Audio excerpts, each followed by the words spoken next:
Bonjour mes entrepreneuses spirituelles. Alors, bienvenue, on est au rendez-vous le mardi à 10 heures autour d'un café ou d'un thé pour notre café entrepreneuse. Et aujourd'hui, nous avons Fanny qui est notre experte du jour. Fanny, tu vas pouvoir te présenter puisque moi je te présente comme activatrice et révélatrice et surtout réalisatrice plutôt de soi dans l'écriture. Voilà, j'aime bien ces trois mots-là. Et aujourd'hui, tu vas nous parler justement comment écrire notre livre pour booster notre entreprise. Un sacré, sacré programme. Alors, dis-nous-en déjà un peu plus sur toi, Fanny.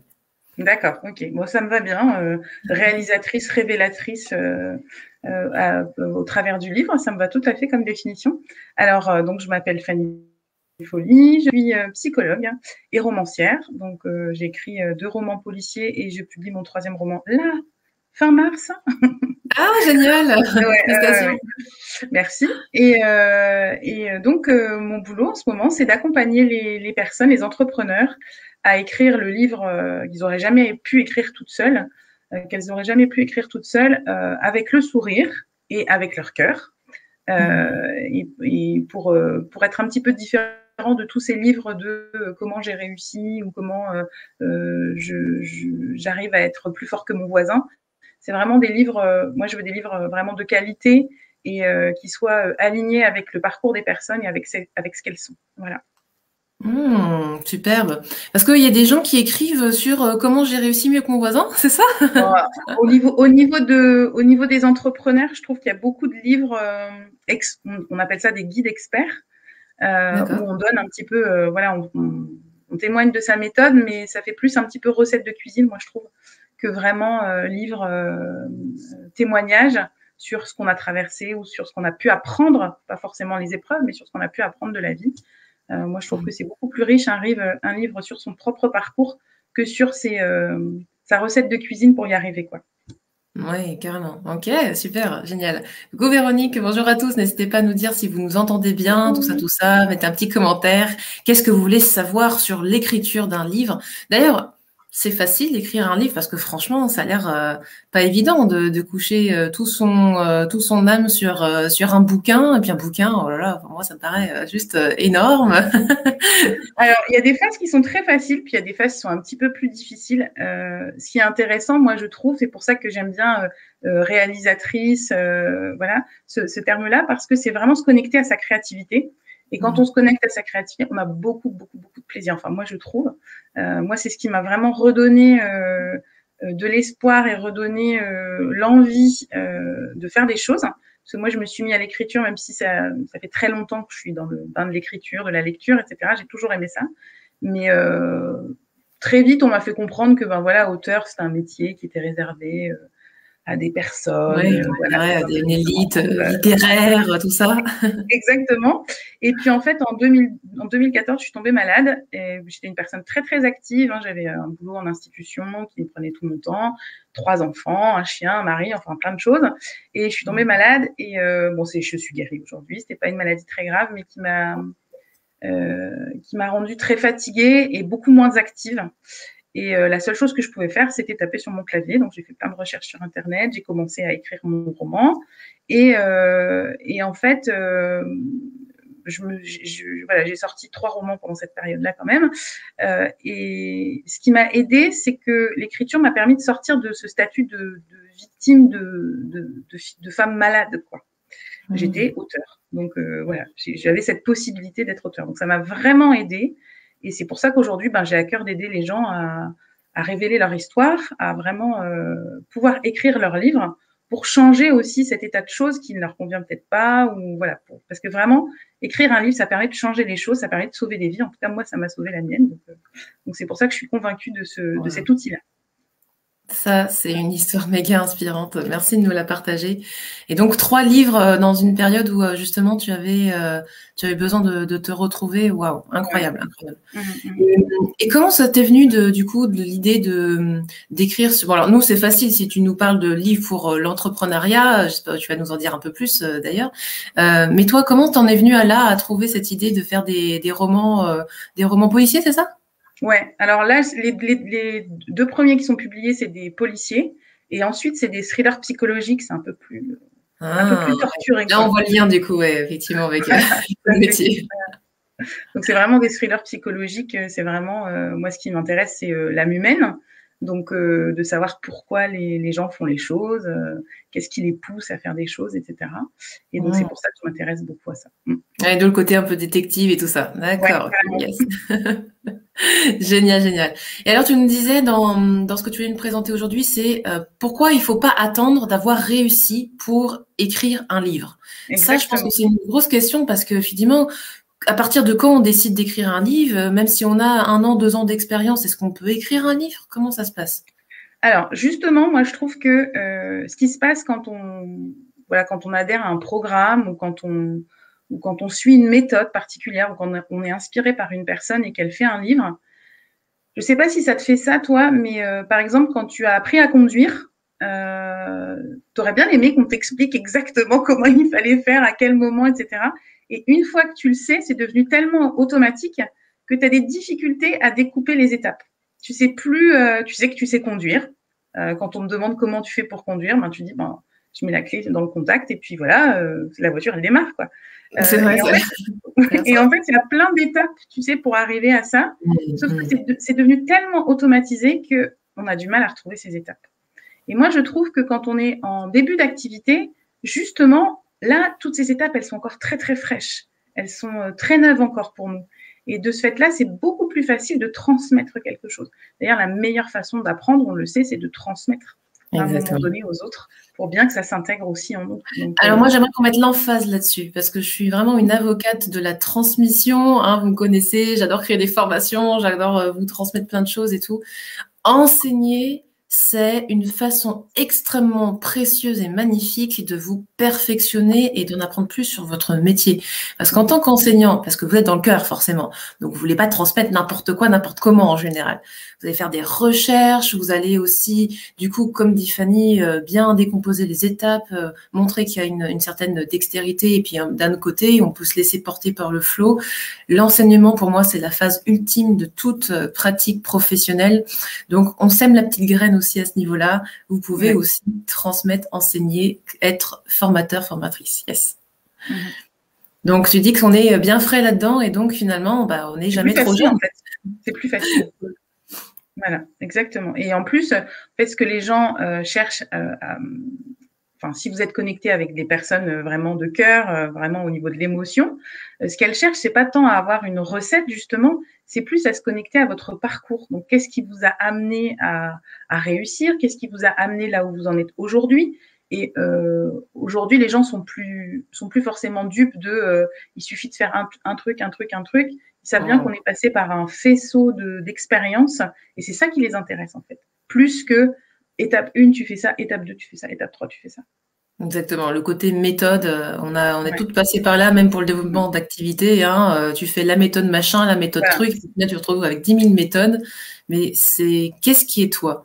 Hein, développer une véritable philosophie d'affaires, et ben c'est la même chose apparemment quand on écrit un livre. Exactement, on a une philosophie d'écriture, c'est ça? Oui, complètement. C'est exactement le même processus. Et c'est bien pour ça que c'est plus facile pour les entrepreneurs parce qu'il y a tout un volet de l'écriture qui ressemble beaucoup à l'entrepreneuriat, justement. Hein. Yes. Il faut avoir quand on travaille sa vision, par exemple, hein, quand on travaille sa vision d'entreprise, on a un regard très global sur les choses. Parce que si on est dans le détail et si on est vraiment le nez collé à son projet, ben, on a du mal à prendre du recul et à pouvoir avoir une vision à long terme. Sur l'écriture, c'est exactement pareil. Il y a une phase qui s'appelle la réécriture et c'est bien en prenant du recul dessus. Donc, on laisse poser un peu son manuscrit, on laisse reposer, un peu comme une pâte qui va gonfler. Et une fois qu'on a fait ça, on peut avoir ce recul sur l'écriture. Donc, il y a vraiment des parallèles avec l'entrepreneuriat. Tout ce qui concerne aussi la visibilité, c'est-à-dire parler de son livre, hein, parce qu'une fois qu'on l'a écrit, ben, il faut bien en parler quand même.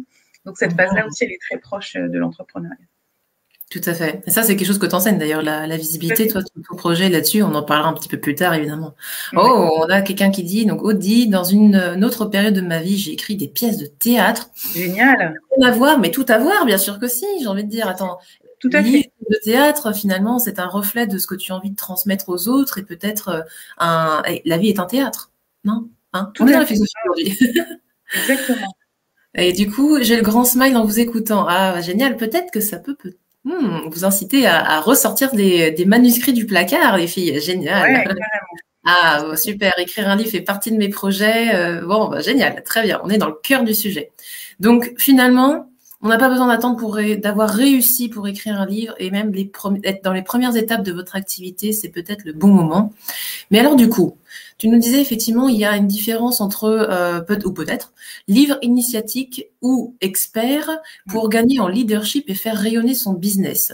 C'est quoi un livre initiatique? C'est quoi un livre expert? C'est la même chose? Alors, en fait, il y a trois, en ce qui concerne l'entrepreneuriat, il y a à peu près trois, enfin, j'en ai éliminé un là, mais il y a trois types de livres. Il y a le guide expert, l'autobiographie, hein, puisqu'il y a des entrepreneurs aussi qui ne font que raconter leur vie, en fait. Hein. Et puis, il y a ce qu'on appelle le livre, ce que j'appelle moi le livre initiatique, c'est la troisième catégorie que j'ai créée, que j'ai inventée. Le guide expert, c'est vraiment on transcrit sa méthode, on donne ses trucs, voilà. Il y a une petite partie biographique, mais c'est plus ou moins développé selon l'entrepreneur. La biographie, ben voilà, c'est juste, on raconte sa vie, voilà, ce qui nous a amené dans le business, etc. Et le livre initiatique, en fait, ça sera un savant mélange des deux, c'est-à-dire un livre où on s'appuie sur son propre parcours pour mettre en parallèle l'enseignement qu'on a tiré de ce parcours. C'est ça qui est important, en fait. La biographie, c'est que raconter son histoire. Le livre expert, c'est raconter sa méthode. Et le livre initiatique, c'est raconter son parcours et s'appuyer sur son parcours pour qu'en découle une méthode. Mais c'est du mentorat, tout ça. Ah, ok, c'est génial. Donc, du coup, ça se donne vraiment l'impression que c'est quelque chose de super vivant, en fait, du coup, parce Exactement. que Très vivant et très naturel. Tu vois, voilà, ça fait vraiment naturel puisque c'est appliqué à des situations de vécu, finalement, et pas juste la technique bidule, etc. Alors, évidemment, il faut des livres de technique et c'est important aussi dans tout ça. Mais ouais, effectivement, quand on est peut-être une thérapeute ou une coach, ça parle plus le côté initiatique. Quand même. Et alors, en quoi ça développe le leadership? Vas-y, rentrons dans le sujet. Exactement. En fait, alors, il y a quelque chose enfin, c'est un scoop pour vous. Je ne sais pas si vous avez entendu parler des Carnets rouges. C'est un livre auto-édité d'un frère et d'une sœur, non? Ça circule en ce moment un peu au niveau national. Donc, c'est un frère et une sœur. Il y en avait un à Paris et l'autre au Japon. Et ils ont écrit un livre à 4 mains, Les Carnets rouges. C'est un thriller. Et ça fait un carton. En auto-édition, hein, je précise, en auto-édition. Et les droits ont été rachetés par Robin Wright. C'est l'actrice qui jouait la femme de Forrest Gump. Donc pour ceux qui jouaient dans Santa Barbara, voilà. Et ces droits ont été rachetés pour le cinéma. Et en fait, ce qui est en train de se passer, c'est qu'il y a de plus en plus d'auteurs auto-édités qui voient leurs droits rachetés par Netflix, par des réalisateurs, par tout ça. Là, il est en train de se passer quelque chose. Moi qui suis dans l'auto-édition depuis un petit moment, je vois qu'il est en train il y a quelque chose qui est en train de prendre, d'arriver. Alors, c'est dû aussi au Covid parce que les cinémas sont pas ouverts. Netflix a pris de plus en plus d'ampleur, mais en prend encore plus du fait qu'il n'y ait plus de cinéma. Et en fait, c'est devenu un petit peu le mythique entre les auteurs et les réalisateurs. C'est-à-dire que Netflix, pour renouveler son parc de livres, de films, de feuilletons, de séries, etc., il doit trouver des nouveaux auteurs. Il est obligé, parce que son truc, c'est de proposer toujours de la nouveauté, toujours de la nouveauté, toujours de la nouveauté. Donc, il doit se faire un vivier d'auteurs pour mettre en correspondance avec des réalisateurs. Donc, on voit de plus en plus d'auteurs auto-édités, alors par exemple dans la romance, mais aussi dans les reportages, là dans le thriller. Et on voit qu'il y a de plus en plus d'auteurs auto-édités qui voient leur œuvre adaptée au petit écran ou au grand écran. Alors, bien sûr, ce que vous allez écrire, c'est pas une œuvre de fiction. Donc, voilà. Mais ce qui est en train de se passer, c'est vraiment quelque chose de très... c'est un mouvement général, en fait. C'est-à-dire que le message, c'est que les auteurs auto-édités sont des auteurs de qualité. Et ça, c'est vraiment quelque chose qui est en train de... Alors, déjà, aux États-Unis, au Royaume-Uni, c'est établi, puisque un auto-édité, c'est un auteur qui sait faire plein de choses. Il sait écrire, forcément, c'est sa première casquette, mais il sait aussi avoir un rôle d'éditeur, parce qu'il doit travailler sa couverture, il doit travailler sa communication, il doit travailler son 4e de couverture, et aussi un rôle de marketeur, puisqu'il doit voilà, s'assurer de sa visibilité. Donc, toutes ces casquettes-là, déjà, il y en a certaines qui sont des casquettes d'entrepreneur, mais voilà, l'auteur auto-édité, ça devient quelqu'un qui est professionnel, en fait, dans plein de domaines. Donc là, moi, je sens ça qui est en train d'arriver, c'est que, voilà, maintenant, auto-éditeur, voilà, c'est plus synonyme d'amateurisme, mais justement, au contraire, de professionnalisme. Donc, c'est pour ça aussi que c'est important d'écrire son livre quand on est entrepreneur, parce qu'en fait, on vient illustrer toutes les facettes, tout ce qu'on sait faire, en fait. Super. Donc, ça donne vraiment un gros poids. Mais alors, du coup, pour nos futurs clients, qu'est-ce que ça donne comme impression? C'est un peu évident, mais forcément, est-ce que quand vous croisez quelqu'un qui est auteur, qui a écrit son propre livre, est-ce que ça donne pas plus de poids que quelqu'un qui ne l'a pas fait? Bah, ça assoit vraiment l'expertise. Ouais, ça, c'est pour moi, c'est vraiment, quand tu as écrit, tu es expert dans ton domaine. Hein. Tu as passé quand même du temps, des recherches, etc. Donc, il y a une certaine expertise qui émane. Après, il y a une façon aussi de présenter son expertise. Hein. C'est pas le tout de la déverser comme ça. Et puis, un autre point qui est important aussi, c'est que, en fait, quand tu es auto-édité, je sais pas si tu as déjà vu à la fin des livres, tu as ce qu'on appelle le back matter. Ça, c'est un peu technique, mais en fait, c'est tout ce que tu fais dans la vie, comment on peut te joindre, quels services tu proposes, etc. Puisque quand tu as écrit un livre, ton lecteur, il a passé au minimum entre 3 et 6 heures avec toi. Et donc là, si ton message l'impacte, il n'aura qu'une envie, c'est de prolonger l'expérience, de toute façon. Même quand on lit un livre de fiction et qui nous a plu, on n'a qu'une envie, c'est d'aller tapoter sur Internet. Voir s'il y en a d'autres. Voilà, exactement, voir s'il y en a un autre, qu'est-ce que l'auteur fait, pourquoi, etc. Et là, tu as une possibilité directe, le lecteur a une possibilité directe de rentrer en contact avec toi. Donc, c'est quand même fou, c'est super, c'est un levier énorme. C'est une sacrée carte de visite, ouais, c'est clair. Ouais. Génial. Et alors du coup, comment ça se passe pour ce processus d'écriture? Parce que quand ça nous paraît peut-être super complexe et puis on se dit peut-être que ça prend beaucoup de temps à faire ça. Comment est-ce que toi tu accompagnes à ce niveau-là dans l'écriture? Parce que qu'est-ce qu'on fait si on n'a pas d'idée, par exemple? Alors, l'histoire de l'idée, c'est convoquer ta créativité. C'est très lié au temps, en fait. Les deux, la créativité et le temps, c'est deux choses qui sont très liées. On a l'impression que la créativité, c'est quelque chose qui nous tombe dessus et qu'on a une idée et que vite, il faut en faire quelque chose. Dans l'entrepreneuriat, c'est exactement la même chose. On se dit forcément, c'est une idée, c'est une bonne idée. C'est pas toujours le cas. Une idée, ça se travaille, en fait. Ça se développe, ça se nourrit. Et c'est souvent... alors, je ne sais pas si tu es d'accord avec moi, mais une bonne idée, c'est souvent le complément de plusieurs idées entre elles. Tu vois? Ouais. Et c'est comme ça qu'on peut développer quelque chose d'assez original, d'assez neuf. Voilà. Après, au niveau de la créativité, elle vous tombe dessus parce qu'elle ne trouve que des petits moments où vous êtes disponible. Et si vous apprenez à la canaliser, si vous apprenez à la convoquer quand vous voulez, c'est tout à fait possible. Voilà, c'est un peu comme la gym, c'est un entraînement à avoir. Et une fois qu'on l'a, alors on travaille sur des petites routines d'écriture. Par exemple, on allume une bougie, on met de la musique, on boit une boisson qu'on ne boit que quand on écrit. Enfin, il y a plein de petits trucs comme ça pour nourrir sa créativité et l'appeler en fait. Lui dire c'est maintenant que tu peux venir. C'est ça. Voilà. Donc, on peut créer un rituel d'écriture. C'est sympa. Voilà. Et au niveau du temps, en fait, moi, je suis entrepreneur aussi, j'ai un cabinet, j'ai des enfants, etc. Et en fait, j'écris au minimum 1 heure par jour. C'est le contrat que j'ai passé avec moi-même. Et je pense que 1 heure par jour, tout le monde peut trouver 1 heure par jour. Il y a plein de choses qu'on peut, voilà, il y a plein de temps vide aussi, parce que vous n'allez pas toujours être derrière votre clavier à écrire. Hein, ça, c'est un quart du travail. D'écrire vraiment. Il y a trouver l'idée, faire des recherches par rapport à cette idée, et tous les temps un peu vides, on peut s'en servir pour son livre. Hein, faire la vaisselle, les temps de transport, etc. Enfin, tout ça, c'est des temps, moi, ce que j'appelle des temps vides, et ils peuvent être au service de votre livre. Mais en règle générale, j'estime que c'est pas hyper compliqué de trouver 1 heure par jour, quoi. Tout à fait. Donc, on fait petit à petit, tranquillement, pour faire le processus. Ouais. Il y a un fantasme qui veut que si on s'enferme pendant 3 mois dans un monastère et qu'on n'a que ça à faire, ça y est, on va réussir à faire son livre. Alors ça, c'est le piège absolu c'est un lit pour la page blanche, en fait. Parce que plus on a de temps, je ne sais pas si t'es un peu comme moi, mais plus j'ai de temps, moi, pour faire les choses, et moins je les fais rapidement.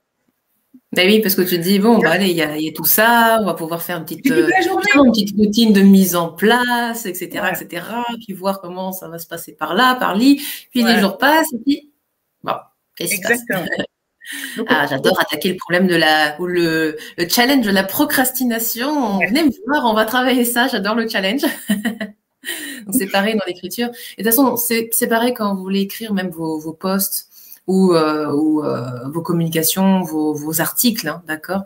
Tout ce que vous pouvez apprendre dans l'écriture de livres va se retranscrire aussi sur votre activité principale, parce que j'ai l'impression que c'est un espèce de cheminement, c'est un cheminement créatif finalement, c'est un cheminement de libération de la communication.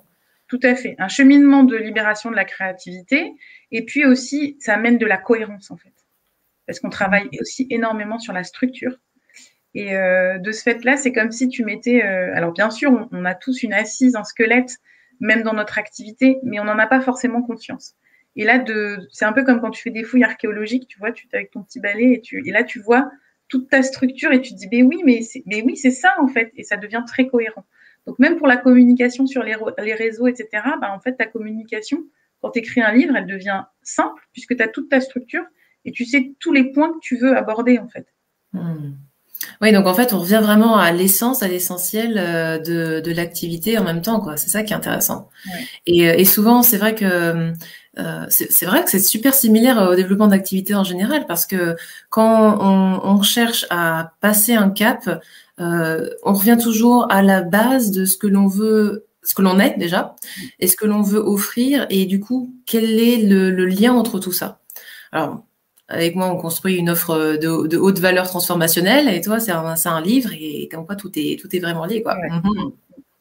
Yes.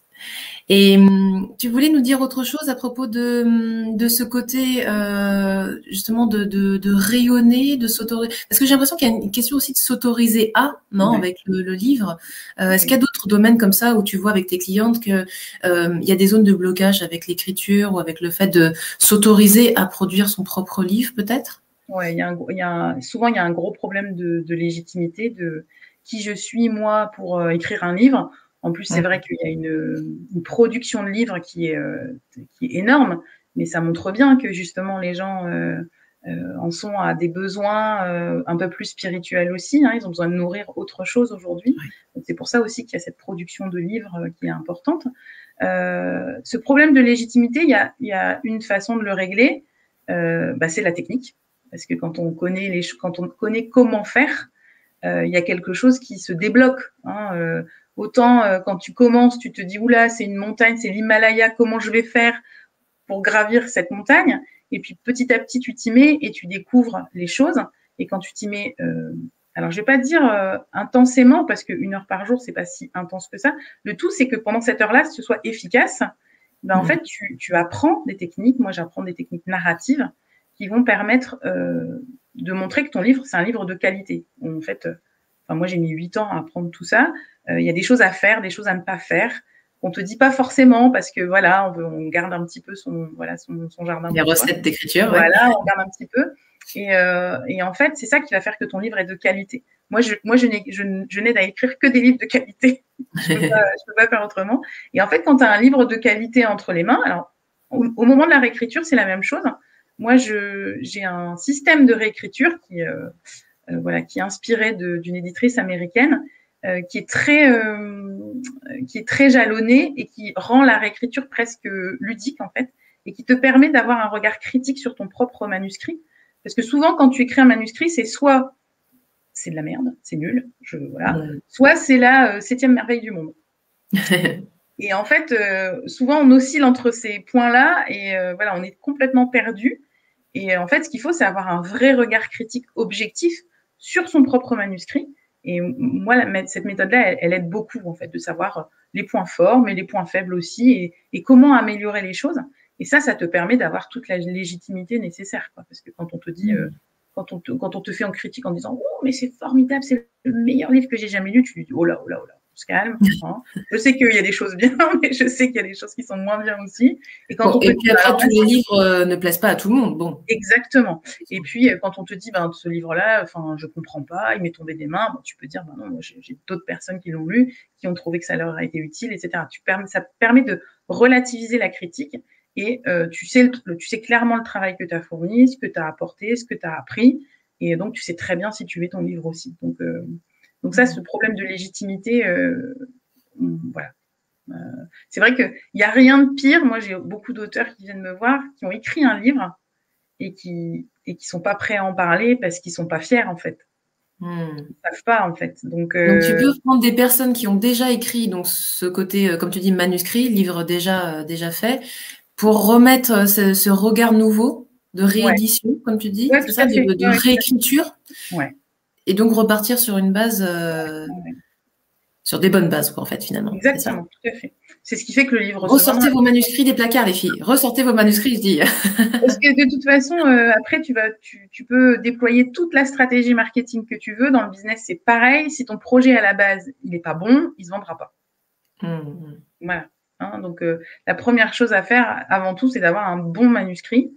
Et après, forcément, la différence, ce sera le marketing. Est-ce qu'il est visible? Est-ce qu'il ne l'est pas? Ou est-ce qu'il est visible? Voilà. Et ça fera la différence entre beaucoup de ventes et pas beaucoup de ventes. Mais à la base, le secret, c'est d'avoir un bon manuscrit.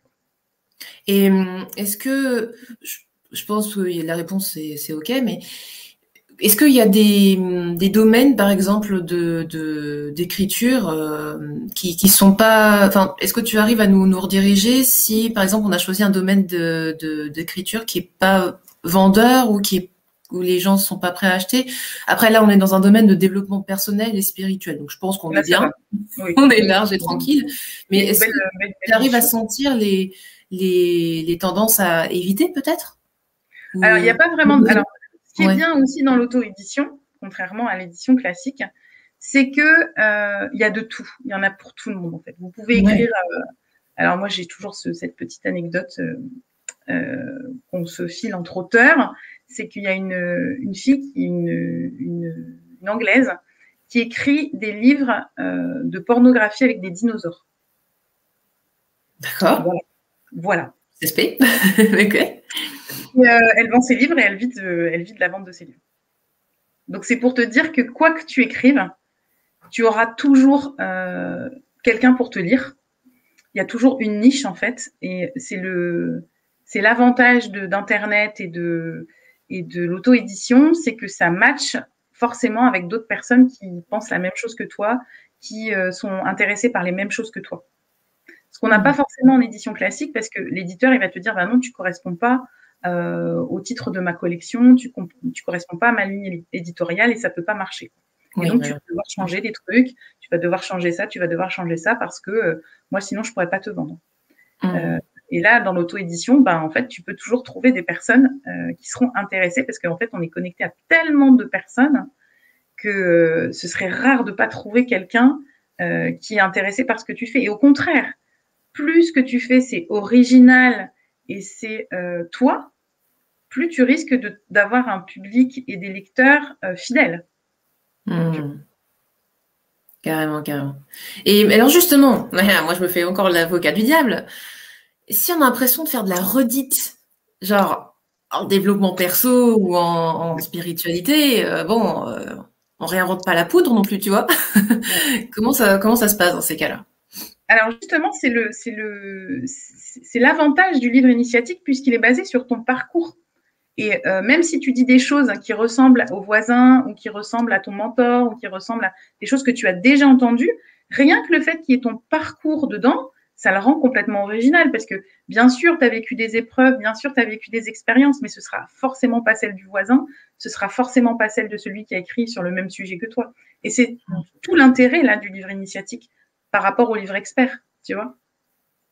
Oui, c'est ça. C'est que le livre expert, du coup, c'est la méthode ou un congrégat de méthodes qui sont déjà connues, bien établies. Et c'est aussi ce qui fait ça se dit relevance en français? Non.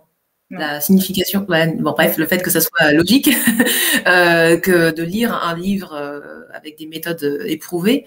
Mais là, effectivement, c'est donner une autre teinte, en fait, finalement, à tout ça. Ouais. C'est que plutôt que de parler, moi, l'image que j'ai, c'est que plutôt que de parler au cerveau du lecteur, tu parles à son cœur, en fait. Et c'est pas du tout le même impact. On a tout dit. On a tout dit. On a tout dit. Super, super. Et vous, les filles, est-ce que vous avez des questions vis-à-vis de ça? Est-ce que vous voulez parler de vos projets en cours au niveau de vos bouquins? Est-ce que ça vous a éclairé? Est-ce que vous avez une question sur le bout de la langue? Parce que je vais partager du coup aussi le webinaire. Tu veux nous parler un peu de ton webinaire bientôt? Parce que tu as une conférence bien riche dans les prochains jours. Exactement. Voilà. Raconte-nous ça que je partage en même temps. Voilà. Mardi prochain à 19h, on va parler de tout ça. On va parler du temps qu'on peut consacrer à son livre et de comment se dégager du temps et comment même gagner du temps en écrivant son livre. Donc là, il y a une petite surprise pour gagner du temps en écrivant son livre. On va parler aussi des différentes étapes pour écrire son livre, de ce que moi je considère comme des piliers pour faire un bon livre et pour le vendre. On va parler aussi des idées, comment faire le tri dans ses idées, comment construire une bonne idée, comment construire sa structure. Enfin bon, oui, on va voir plein de choses. Ah, super, super. Alors, je vais vous mettre ça en commentaire en même temps. Alors, attendez, j'ai un petit... quoique, StreamYard. Je vous le mettrai sous dessous. Même si vous n'avez pas d'idée, même si voilà, c'est encore quelque chose de très flou dans votre esprit, surtout, justement, c'est l'occasion de venir pour voir un petit peu comment étayer tout ça. D'accord. Donc là, dans cette conférence, tu vas nous aider à débroussailler certaines choses, c'est ça? Tout à fait. Ouais. Concrètement. Wow. Ça va être un atelier, un mini-atelier, comme ça? Il y a une partie vraiment atelier très interactive où on prend le projet et on voit un peu comment on peut faire. Mon but à moi, c'est que les gens aillent jusqu'au bout. Il n'y a rien de plus frustrant que d'avoir une idée de livre Déjà, il n'y a rien de plus frustrant que d'avoir une idée de livre dans la tête. Parce qu'on se dit, oui, je vais l'écrire, alors d'ici 2-3 ans, etc. Et en fait, vous savez, c'est comme tous les projets, le cerveau, et je reviens toujours à Netflix, vous allez dire que j'ai des parts dans Netflix, mais pas du tout. En fait, dans les séries, vous savez, les séries, l'épisode s'arrête au moment où il va se passer quelque chose pour vous donner envie de regarder le prochain épisode. Ça s'appelle une boucle. C'est un procédé. Voilà, c'est un procédé littéraire, c'est une boucle. Et en fait, cette boucle, elle est très utile parce que le cerveau n'aime pas ce qui n'est pas fini. Il n'aime pas de pas avoir de réponse à ces questions. Et en fait, avoir un livre dans la tête, c'est exactement la même chose. C'est comme si vous disiez à votre cerveau, ah, j'aimerais tant écrire un livre. Et lui, il est là en mode question. Pourquoi tu l'écris pas? Pourquoi tu l'écris pas? Pourquoi tu l'écris pas? Pourquoi on le fait pas? Pourquoi machin, etc. Et en fait, ça vient, c'est comme toutes ces idées qu'on a envie de faire, mais qu'on ne fait pas parce qu'on n'a pas le temps, parce qu'on ne peut pas, etc. Et ça vient, en fait, vous polluer la tête. Et ça vous prend un peu d'espace mental. Donc, moi, je trouve que c'est très frustrant d'avoir un livre en tête et de ne pas passer à l'action. Et la deuxième grosse frustration à laquelle je pense, c'est quand on commence à écrire et qu'on ne va pas jusqu'au bout. Ah, bah écoute, et comment on fait justement quand on a...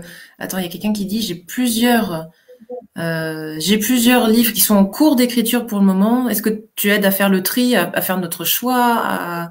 Comment ça se passe à ce niveau-là aussi pour les gens qui... C'est un peu comme tout, il y a des priorités. Tu vois le projet central et puis là, je vois que elle n'est pas éditée. Alors, il y a d'autres solutions que l'édition classique. Après, moi, je suis contre l'édition classique. Hein. Moi, c'est pas mon choix, parce que moi, mon choix, c'est de gagner de l'argent. Oui, c'est comme tout ça. Hein. Voilà. Donc, bien sûr, c'est très gratifiant d'écrire un livre, mais si tu peux gagner de l'argent avec, ben, c'est encore mieux. Que ça aille directement dans ta poche, c'est toujours mieux. Voilà, c'est le débat entre édité et auto-édité. Donc, en fait, on peut passer, bien sûr, par l'édition, par l'auto-édition. Voilà. Ok, super. Ah, t'as quelqu'un qui dit super, je suis. Qu'est-ce qu'elle dit? Voilà. Plage d'écriture sur mon livre, quel hasard. C'est génial, c'est super. C'est parfait. Donc, je vous ai mis le lien en commentaire hein, si vous voulez vous inscrire au webinaire qui est offert donc, pour mardi prochain. Ouais.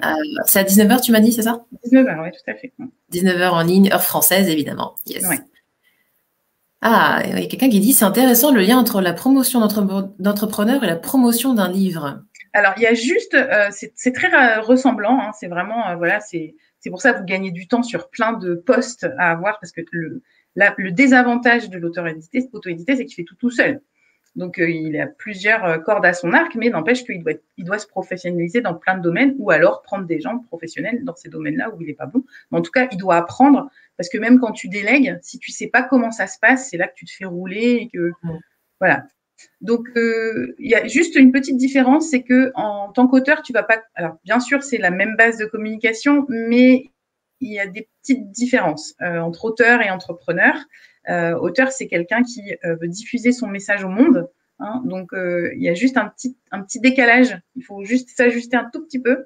Et là, moi aussi, j'ai des trucs là pour… on apprend ça aussi dans ma méthode. Donc, on est au clair avec ça. Oui, tu veux dire que… est-ce que c'est vraiment différent parce que même en tant qu'entrepreneur, on veut quand même aider un maximum de monde, mais effectivement, on va peut-être choisir un maximum 3 niches pour que nous, ça soit plus facile dans notre communication. Je suppose que dans le livre, c'est pareil. On va peut-être vraiment se diriger dans notre niche pour être pleinement nous, en fait, finalement. Exactement, c'est ça. Ça pense à tout le monde aussi. Ouais. Parce que finalement, c'est vraiment très similaire. Oui, c'est vraiment très similaire, hein, c'est ça. Alors, il y a quelqu'un qui posait la question sur l'auto-édition. Oui. Voilà, peux-tu décrire rapidement ce qu'est l'auto-édition? Mais oui, c'est vrai que pour nous, c'est logique, mais voilà. Qu'est-ce que l'auto-édition? Est-ce que tu veux en dire 2-3 mots là-dessus? Bien sûr. Alors, moi, c'est mon credo, donc j'adore. En fait, l'auto-édition, c'est quand tu es ton propre éditeur. Donc, on n'a pas besoin d'avoir de maison d'édition. Alors, il y a beaucoup d'auteurs qui se professionnalisent, justement, qui deviennent maison d'édition juste pour éditer leurs livres, parce que c'est une histoire fiscale. Mais tu n'as pas un statut de maison d'édition. C'est juste que tu vas mettre ton livre, tu vas mettre ton manuscrit sur une plateforme qui va auto-éditer ton livre. C'est un intermédiaire, donc il va l'imprimer à la demande et qui va le mettre sur Amazon et qui va mettre à disposition aussi les e-books, c'est-à-dire les livres numériques. Donc, tu vas avoir une possibilité d'avoir ton livre en impression à la demande et ton livre en numérique. Il y a 4-5 ans, il n'y avait aucune possibilité d'être en librairie. Donc, c'était la principale différence entre les auteurs auto-édités et l'édition classique, c'est-à-dire que toi, tu étais sur Amazon, sur Internet, sur les plateformes de téléchargement, mais tu n'étais pas visible en librairie. Aujourd'hui, ça fait 2-3 ans que c'est possible. Ces plateformes, elles te proposent ce qu'on appelle la diffusion. C'est le principal credo des maisons d'édition, c'est-à-dire qu'ils ont un diffuseur pour être partout visible dans les librairies. Aujourd'hui, en tant qu'auto-édité, on peut le faire, on peut l'avoir ça. Tu peux être disponible partout dans les librairies. Donc ça, c'est un plus énorme puisque ça nous donne une visibilité qu'on n'avait pas avant. C'est un espèce de monopole, en fait. C'est dingue. Exactement. Ouais, tout à fait. Voilà. Et donc voilà ce que c'est que l'auto-édition. Donc, ce qui est important en auto-édition, c'est d'avoir une belle couverture qui fasse professionnelle, c'est-à-dire qui fasse auteur édité en maison d'édition. Un quatrième de couverture. Parce que ça, la couverture, c'est un peu le coup de foudre avec le livre. Ouais, tu as un coup de foudre avec ton livre, tu le retournes, tu as une quatrième de couverture qui donne super envie. L'intérieur, ton contenu, il est bien mis en page, il est bien corrigé sans faute d'orthographe, etc. Donc, il fait vraiment pro. Et puis donc, tu es accessible partout, tu communiques partout et tu touches 70% de la vente de tes livres. Donc, ça, c'est pas négligeable, forcément. Et qu'est-ce que je peux encore dire sur l'auto-édition? Donc, finalement, il n'y a pas de montant à investir réellement. Alors, le coût de l'auto-édition en tant que tel, ça coûte rien. Hein, ça te coûte, c'est une commission qui est prise sur la vente. Ça, c'est voilà, ça, hein. Il y a la plateforme, quand tu mets ton livre, non, la plateforme, en fait, non, elle te prend rien du tout. Enfin, elle te prend, oui, voilà, la commission. Amazon te prend une commission de 30%. Voilà. Après, moi, je pense que si tu passes par l'auto-édition et que tu veux vraiment faire auteur professionnel, il y a 2 pôles qu'il ne faut absolument pas négliger. C'est la correction professionnelle et la couverture de livres réalisée par un graphiste, parce que c'est ces 2 pôles-là qui vont vraiment déterminer si tu es professionnel ou pas. Outre, bien sûr, la qualité de ton livre, bien sûr. Je reviens toujours là, mais voilà, tu peux avoir une belle couve, tu peux avoir un beau quatrième de couverture, pas de fautes d'orthographe dans ton texte. Si le livre, il n'est pas bon, voilà, ça oui, quoi qu'il arrive, ça change rien. Voilà. Donc les 2 principaux investissements, je dirais, c'est vraiment la correctrice professionnelle et le graphiste professionnel. D'accord. Donc là, tu nous conseilles quand même de déléguer certaines parties. À moins d'être graphiste. Hein. Si, par exemple, vous êtes graphiste, ben forcément, vous n'avez pas besoin de prendre un graphiste pour votre livre. Correctrice, si. Parce que même si on est bon en orthographe, sur un livre de 150 pages, vous allez forcément laisser passer des erreurs. Je sais, c'est difficile, mais c'est comme ça. Vous l'aurez beau le relire 4 fois, c'est votre texte, vous n'avez pas le recul nécessaire. Et une correctrice, être correctrice, c'est un métier en fait, hein, parce que c'est quelque chose, repérer les fautes, c'est quelque chose qui est très, tu sais, c'est ennuyeux, hein, ça devient une routine très vite. Oui, donc facilement on passe à côté, quoi. Ton cerveau il décroche et en fait le cerveau il a une faculté merveilleuse, c'est de corriger automatiquement. Ah oui, en plus. Donc, d'ailleurs. Et qu'est-ce que je voulais dire? Et du coup, on peut réaliser un espèce de business plan avec l'écriture d'un livre. On peut préparer tout ça, en fait, finalement. Alors, tout à fait. Puis, il y a une chose aussi qui est en train de se développer, c'est le crowdfunding pour les livres. Ça marche super bien. C'est-à-dire, en fait, vous parlez de votre projet. Alors déjà, ça donne aussi une autre dimension parce que vous êtes obligé d'en parler, vous êtes obligé de communiquer avec les autres. Et vous pouvez demander aussi voilà, qu'on participe à cet investissement-là au travers du crowdfunding. Et puis, ce qu'il y a, c'est qu'il faut juste bien réfléchir aux contreparties. En tant qu'entrepreneur, c'est facile. Une contrepartie, par exemple, quand on est coach ou thérapeute, ça peut être une séance de coaching, ça peut être, voilà, ça peut être, voilà, un bout de votre accompagnement, ça peut être plein de choses comme ça. Donc, en termes de contrepartie, on est bon là au niveau du crowdfunding. Ça marche, ça marche. Super. Et toi, justement, tu accompagnes jusqu'à où? À quel point? Apparemment, c'était une question. Juste de A à Z. Hein. Ouais, de A à Z. Moi, ce que j'aime bien, c'est vraiment prendre le projet de A à Z. Après, j'ai des personnes qui viennent me voir à toutes les étapes. Mais moi, ce que j'aime bien, c'est voir le projet naître et puis arriver jusqu'au bout. Je trouve ça, c'est un peu comme si j'étais une sage-femme, quoi. Je vois le bébé arriver, je l'accueille et hop, on le transmet au monde. Je trouve ça génial. Ça marche, génial. Ah, il y a un petit couac sur la page d'inscription. On va corriger ça, vous inquiétez pas. Ouais, on va corriger ça sur la page. Ouais. Laissez-nous une petite heure et ça devrait être bon. Génial. Alors, on a une autre question. Non, ça c'est le lien webinaire. En auto-édition, comment travailler la mise en page et le graphisme? Donc là, on vient d'y répondre. Mais alors, on peut faire tout seul aussi. Ou tu conseilles la mise en page et le graphisme, alors ça, tout dépend. Il y a vraiment des choses. Voilà. Quand c'est un livre qui est très classique, alors on peut prendre un logiciel, on peut prendre Word, on le met en PDF, on le transforme en PDF. Enfin là, je rentre dans la technique. Hein. Voilà, on me demande de rentrer dans la technique. Il y a des logiciels qui sont un petit peu plus pointus que Word, comme Atlantis, qui est gratuit. Donc, il demande un petit peu de prise en main, mais normalement, ça doit bien se faire. Après, quand on est dans l'auto-édition, on peut en profiter pour faire une mise en page canon et qui va aussi faire. Alors, je sais pas si je l'ai là, non, je l'ai pas. Il y a un livre que j'ai lu il y a pas longtemps qui a été traduit qui s'appelle The One Thing. Je sais pas si tu connais. Et en fait, le mec, il a fait une mise en page où il a mis des petits pas tout le long de ses pages. C'est super. Voilà, t'as qu'une envie, c'est de tourner la page.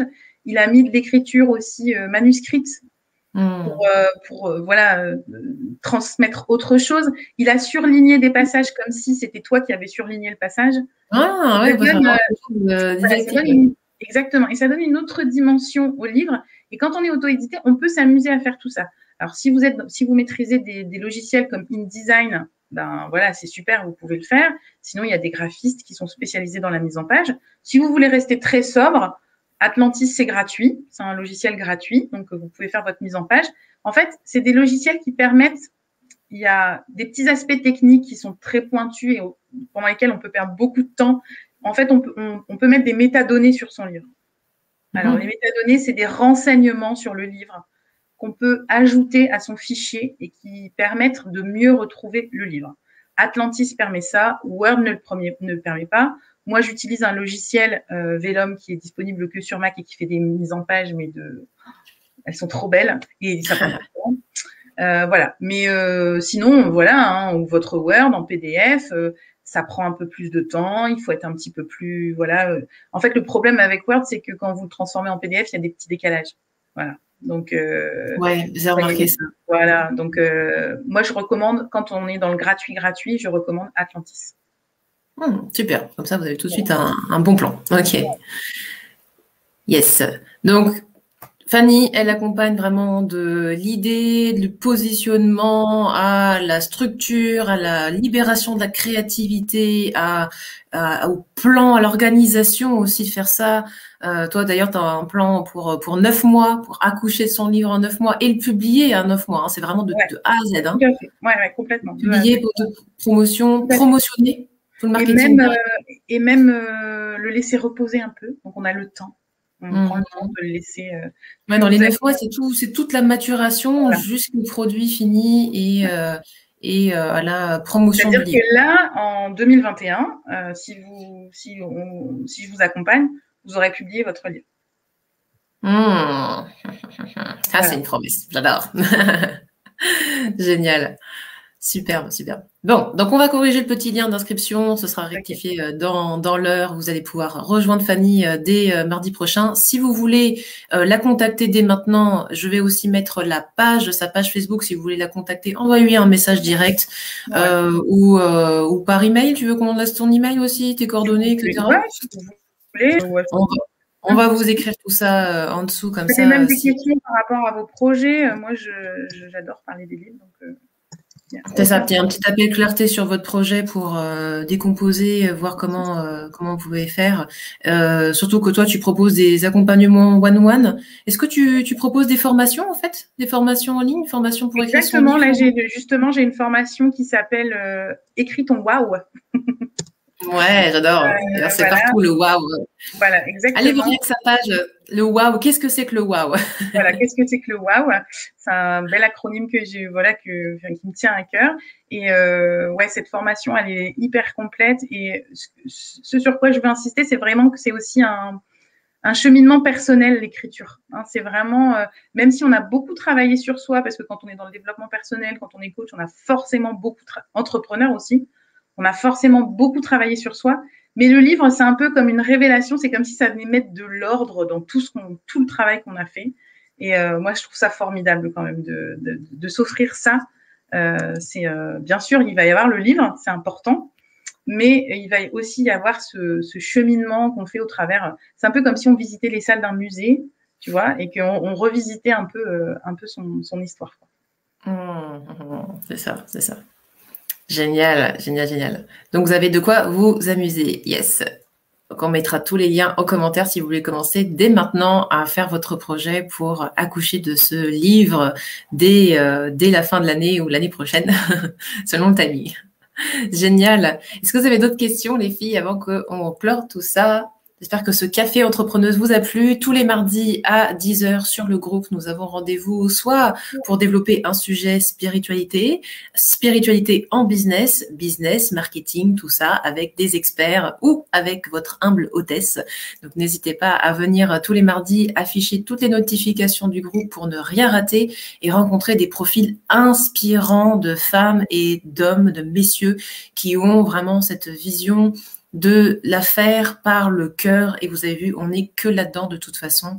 Un développement par la bienveillance, par qui vous êtes, votre propre philosophie, votre propre regard sur le monde et sur ce que vous avez envie d'apporter à ce monde, en fait. Voilà, tout simplement.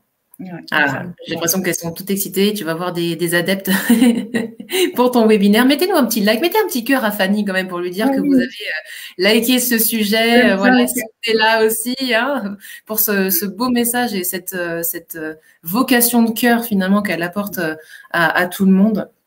C'est juste génial. Yes. Bon, merci Fanny. On te retrouve sur le webinaire mardi prochain. Ouais, super. Merci. Ciao, ciao les filles, prenez soin de vous et à bientôt. Bye bye.